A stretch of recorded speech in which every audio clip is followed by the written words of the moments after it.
देखिए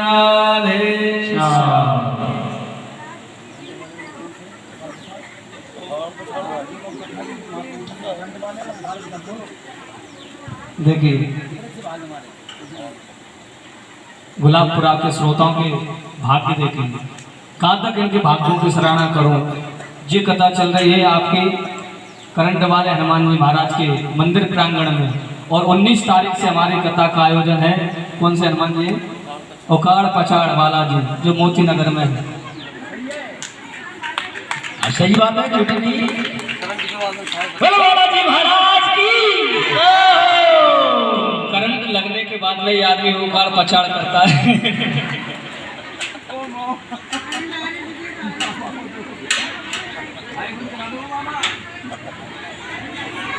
तो इसीलिए हनुमान जी महाराज की कृपा है कि नहीं, तो आपने करंट तो आप में लग गया है। अब आपको मोती नगर में आकर कथा को सुनना होगा, तभी जाकर के उकाड़ पछाड़ हो पाएगी आपकी, तभी जाकर के आपका जीवन सफल हो पाएगा।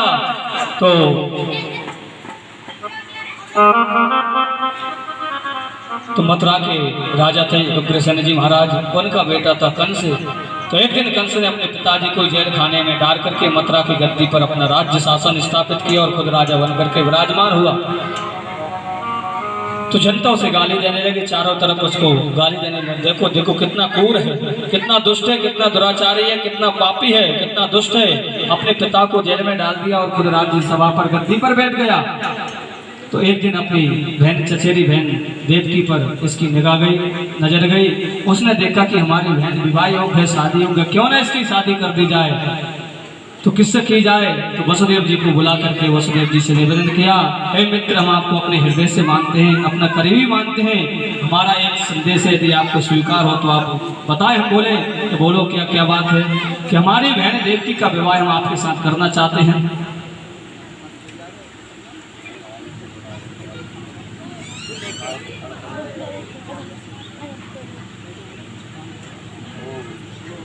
अंत में आकर के तो वीडियो बना रहा हूँ। वसुदेव जी ने कहा कि ठीक है महाराज। तो वसुदेव जी ने शादी का प्रस्ताव स्वीकार किया। तो बड़े धूमधाम के साथ बारात लेकर के आए, और अंत में आकर के देवताओं ने सोचा कि यदि इस कंस ने, दुष्ट ने, अपनी बहन की शादी में रो रहा है, नाटक कर रहा है, और अपनी बहन की शादी में बड़े धूमधाम के साथ जा भी रहा है, तो जब तक इसका पाप का घड़ा नहीं भरेगा तो भगवान इसको कैसे मारेंगे? जब देवकी माँ ऐसे इतना प्रेम करने लगेगी तो देवकी नंदन तो इसे मारने वाले नहीं हैं। तो आकाशवाणी हुई कि मूर्ख, जिस बहन की शादी में, विवाह में तो इतने प्रेम से हंस रहा है, नाच रहा है और अपने हाथों से रथ को हाँक रहा है, तो इसी बहन का आडवा लाल बनेगा तेरा काल। जो आकाशवाणी सुनी तो सारी भगवत्ता भूल गया, सारा प्रेम भाव सब भूल गया, और रथ से नीचे देवकी को केस पकड़ के नीचे गिरा दिया, और तलवार निकाल करके जैसे मारने के लिए तैयार हुआ तो वसुदेव जी ने हाथ पकड़ लिया कि महाराज क्या कर रहे हो? अरे सारी समाज देख रही है, यदि आपने तुम्हारी बहन का वध कर दिया तो ये समाज क्या कहेगी? और जब जनता कंस अपनी बहन का रथ स्वयं हाँक रहा तो जनता कहेगी देखो देखो महाराज का स्वभाव कितना सुंदर है, महाराज एकदम नारियल की तरह, ऊपर तो कठोर कठोर, अंदर पानी पानी भरा है। जब वही कंस ने अपनी बहन देवकी को मारने लगा, अपनी बहन पर खड़प्यार करने लगा, तो वही जनता गाली देने लगी, कितना दुष्ट है, कितना दुराचारी है, कितना पापी है, अपनी बहन को शादी के समय में मारना है। तो वसुदेव जी ने कहा देखो राजन, इस समय आपका क्रोध उचित नहीं है, आप अपनी बहन के लिए ऐसा दंड न दें। देखिए आपकी बहन तो आपका कितना सम्मान करती है, कितना आदर करते हैं, और आपके क्रोध को देख करके, आपकी बड़ी बड़ी लाल लाल आंखों को देख करके कैसे डर रही है, कांप रही है। महाराज इसमें थोड़ी दया कीजिए। अंत में आकर के वसुदेव जी से कंस कहता है तो आप बताइए वसुदेव जी मैं क्या करूं?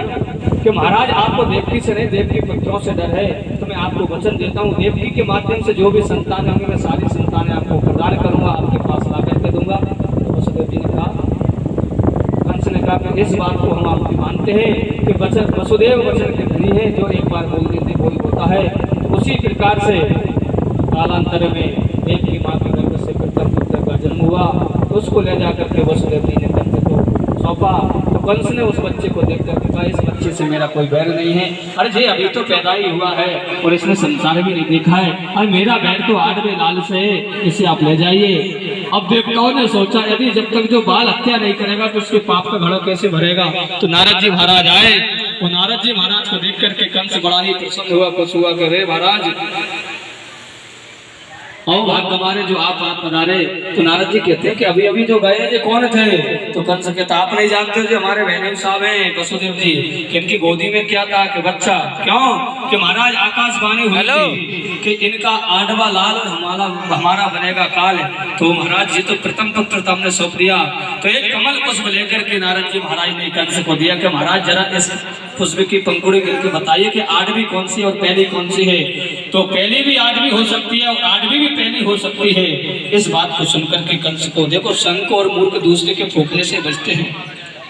और जो कभी विद्यालय गया नहीं हो, उसने कभी विद्यादान किया नहीं हो और अपने पिताजी को ही गद्दी पे से उठा करके जेल में डाल दिया हो तो उसको कितनी बुद्धि होगी आप समझ सकते हो। उससे तो अंत में आकर के तुरंत वसुदेव जी को बुलाया और उस बच्चे के पैर पकड़ करके दीवार में मार दिया। इस प्रकार से 7 बच्चों की 6 बच्चों की हत्या की और